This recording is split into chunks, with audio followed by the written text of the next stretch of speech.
ជំរាបសួរក៏ដូចជាសួស្តីទៅកាន់ប្រិយមិត្តអ្នកស្ដាប់នៅក្នុង Channel នៃទានរឿងខ្មោចរាត្រីទាំងអស់គ្នាហើយវិលមកជួបជាមួយនឹងខ្ញុំបាទសាជាថ្មីម្ដងទៀតហើយនៅក្នុងថ្ងៃនេះ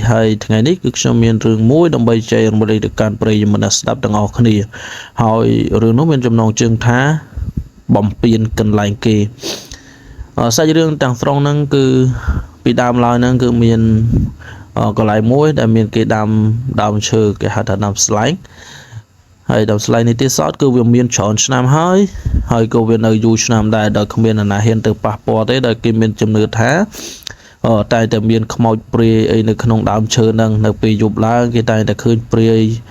ឬក៏ភ្លើងក្រហមអីមួយដែលវាហោះកាត់ឬមួយក៏ហោះមកទុំហើយបាត់នៅកន្លែងហ្នឹងតែម្ដងបើយើងសិនជាយើងនិយាយឲ្យខ្លីទៅគឺជាកន្លែងសម្បុករបស់ពួកអមនុស្សដែលគេនៅកន្លែងហ្នឹងហើយយ៉ាងកន្លែងហ្នឹងគឺគ្មាននរណាហ៊ានបំពេញទេក៏ប៉ុន្តែនៅក្នុងថ្ងៃមួយហ្នឹងគឺជាថ្ងៃដែលគេត្រូវធ្វើផ្លូវអ្នកភូមិឬក៏មេភូមិហ្នឹងក៏ស្រោះស្រួលគ្នាទៅគឺក៏បានពិភាក្សាគ្នាថាយើងត្រូវតែកាប់ដើមស្លែងនឹងចេញហើយយ៉ាងហ្នឹងយើងមិនអាចធ្វើផ្លូវកើតទេហើយពួកគាត់ហ្នឹងក៏បានសម្រេចចិត្តថាត្រូវតែកាប់ដើមស្លែងហ្នឹងយ៉ាងហ្នឹងពួកគាត់ក៏បានទៅកាប់ដើមស្លែងហ្នឹងគឺពិតមែនក៏ប៉ុន្តែនៅពេលដែលយកអារុញឬក៏អាចោកហ្នឹងទៅជោកហ្នឹងស្រាប់តែឧបករណ៍ទាំងអស់ហ្នឹងគឺវាខូចវាមិនអាចដំណើរការបានជោកនោះដាច់ទៅយោទៅហើយអារុញនោះក៏វាខូចលែងដំណើរការទៅដល់យ៉ាងទៅគេក៏បានដឹងតាមក្បួនបុរាណគេយ៉ាងទៅគេក៏បានអុជធូបបួងសួងថាកន្លែងហ្នឹងគឺខ្ញុំសុំហើយដោយខ្ញុំបាទសុំកន្លែងហ្នឹងដើម្បីទៅធ្វើផ្លូវក៏ប៉ុន្តែអ្នកដែលនៅក្នុងហ្នឹងពពួកអមនុស្សនៅក្នុងហ្នឹងគឺគេអត់សុខចិត្តទេដោយសារតែយើងនៅពេលដែលធ្វើហ្នឹងយើងអត់បានសុំគេមុនយើងទៅបំពេញកន្លែងគេហើយយើងទើបតែសុំគេហើយអញ្ចឹងវាប៉ះពាល់គេគឺគេអត់ព្រមប៉ុន្តែនៅតែកាប់បានពិតមែនអុជធូបហើយកាប់ដើមឈើនឹងបានពិតមែនក៏ប៉ុន្តែពពួកអមនុស្សនោះបានទៅធ្វើបាបអ្នកផ្ទះដែលនៅក្បែរហ្នឹងណាដែលគាត់មានដីនៅក្បែរហ្នឹងហើយគាត់ធ្វើផ្ទះធ្វើឲ្យគ្រួសាររបស់គាត់ហ្នឹងក្តៅក្រហាយនៅមួយគ្នាអត់កើតទេហើយនៅពេលយ៉ាងទៅគេទៅហៅគ្រូមើលហ្នឹងទៅក៏គេគិតគ្រូហ្នឹងក៏ប្រាប់ថាអ្នកឯងបំពេញកន្លែងគេហើយតែគាត់និយាយថាខ្ញុំមិនបានបំពេញអ្នកណាទេដោយសារតែខ្ញុំនៅជាខ្ញុំរស់នៅសុខសាន្តនៅគ្រួសារខ្ញុំទេខ្ញុំមិនបានទៅប៉ះពាល់គ្រួសាររបស់អ្នកណាទេគាត់និយាយយ៉ាងទៅថានៅក្នុងគ្រូហ្នឹងក៏ប្រាប់ថានៅកន្លែងផ្ទះអ្នកឯងហ្នឹងមានដើមឈើមួយដែលសល់ពីបុរាណមកវាមានអាយុកាលច្រើនឆ្នាំហើយពពួកហ្នឹងគេនៅក្នុងហ្នឹងតើអ្នកឯងបានទៅកាប់ឬមកគាត់ទៅបំផ្លាញកន្លែងគេទៅកំទេចកន្លែងគេអត់គាត់ថាអត់ទេប៉ុន្តែនៅកន្លែងផ្ទះខ្ញុំហ្នឹងគឺមានគេធ្វើផ្លូវហើយគេកាប់ដើមឈើហ្នឹងចេញហើយវាយ៉ាងហើយគ្រូហ្នឹងក៏ប្រាប់ថាអញ្ចឹងវានៅកន្លែងហ្នឹងហើយអញ្ចឹងបើសិនជាអ្នកឯងចង់សុកឬក៏ចង់ឲ្យរួចពីកន្លែងហ្នឹងអ្នកឯងត្រូវតែធ្វើខ្ទមមួយដើម្បីឲ្យគេនៅហើយអញ្ជើញគេមកនៅមកវាធម្មតាទេណាគ្នានៅពេលដែលយើងបំពេញកន្លែងគេហើយយើងត្រូវទៅហៅទីចំហោកឲ្យគេអញ្ចឹងទេគាត់ក៏បានធ្វើខ្ទមទូចមួយនៅក្បែរហ្នឹងហើយក៏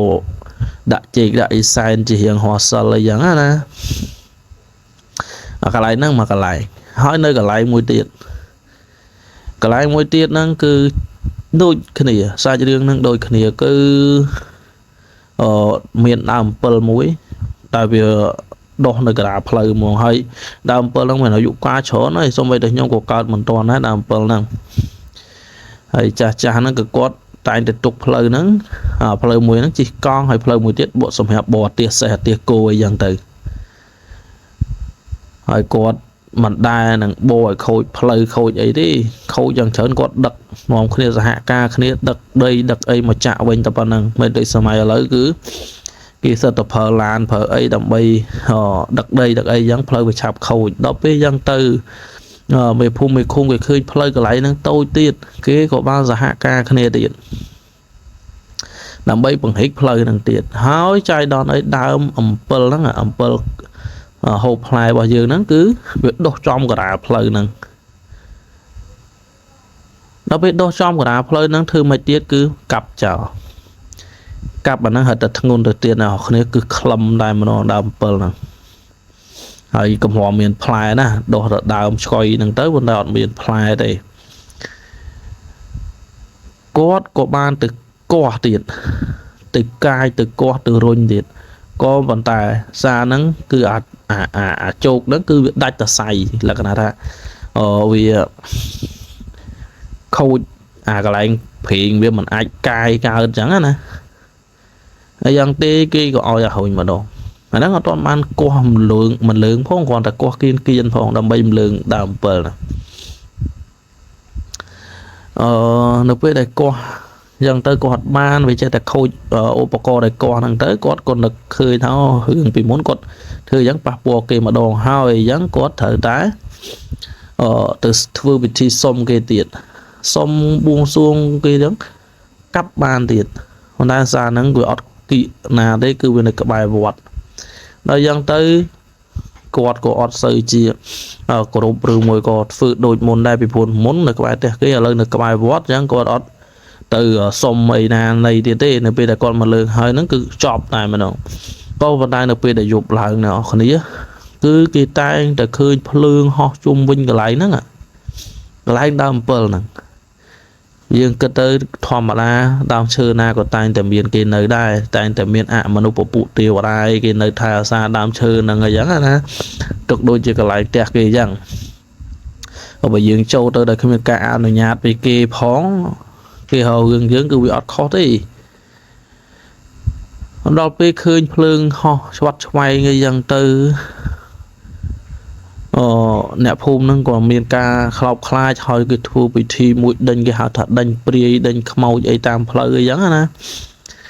ប៉ុន្តែនៅមានដើម7 2ទៀតដែលនៅគៀកវត្តមែនតើហើយដើម7ហ្នឹងទៅដើមមកតែតែលឺសូរសំឡេងអីយំក្មេងអីចឹងណាមានគេអំពីកូនពីអីនៅលើដើមហ្នឹងទៅហើយពពួកហ្នឹងក៏បានទៅនៅក្នុងដើម7ហ្នឹងទៀតក៏ប៉ុន្តែការបំពេញកន្លែងគេហ្នឹងខ្ញុំចង់និយាយកន្លែងហ្នឹងគឺវាខុសមែនតើនៅពេលដែលយើងបំពេញកន្លែងគេហើយយើងអត់បានធ្វើអ្វីទុកឲ្យគេវិញជាងកាប់ផ្ទះគេហើយយើងអត់បានសង់ផ្ទះឲ្យគេវិញអាហ្នឹងគេប្រកាន់មែនតើក៏ប៉ុន្តែអាទី1ហ្នឹងគឺធ្ងន់ជាងអាទី2ពួកកន្លែងវាអត់មានម្ចាស់អត់មានកន្លែងពីណានៅហើយបើសិនជាឲ្យគេធ្វើឲ្យមានតែនៅក្នុងវត្តព្រោះវាក្បែរវត្តហ្នឹងហើយរឿងហ្នឹងក៏មានតែប៉ុណ្្នឹងដែរអ្នកនរគ្នា